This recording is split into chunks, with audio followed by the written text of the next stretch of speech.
سونیا محبوبہ میں تیرے سو نازیں اٹھانا لوکی میری قسماں کھاندے نے کہ میں تیری قسماں کھاندا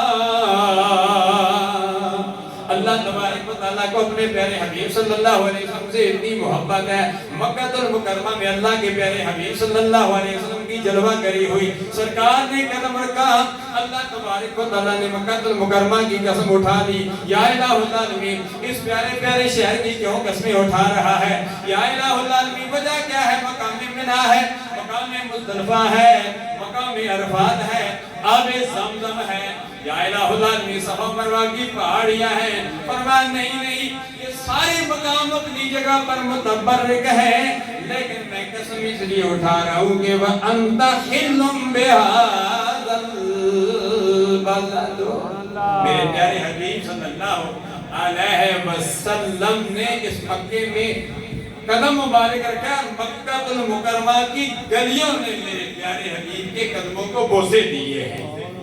اس لیے اس شہر کی میں قسم اٹھا رہا ہوں جب مکہ مکرمہ میں اللہ کے پیارے حبیب تھے تو وہ حرم تھا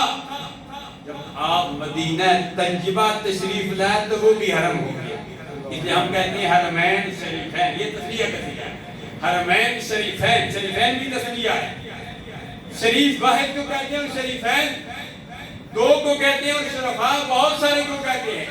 فرمایا مکہ المکرمہ بھی عزت کی جگہ ہے اور مدینہ طیبہ بھی عزت کی جگہ ہے مکہ میں سرکار نے قدم رکھا اور مدینہ طیبہ میں سرکار عبد کرام صلی اللہ علیہ وسلم کا مدفن ہے گنبد خضرا ہے مکہ المکرمہ میں جنت المعلی ہے جہاں حضرت خدیجہ الکبریٰ رضی اللہ تعالی عنہا آرام فرما رہی ہیں اور مدینہ طیبہ میں جنت البقیع ہے جہاں سرکار کی صاحبزادی مخدومہ کائنات سیدہ فاطمہ الزہرا رضی اللہ تعالی عنہا جنت البقیع میں آرام فرمائی دونوں جگہ کا مقام اپنی جگہ پر ہے لیکن یاد رکھیں مکہ المکرمہ میں جلال ہے مدینہ طیبہ میں جمال ہے وہاں جلال خدا ہے یہاں جمال مصطفیٰ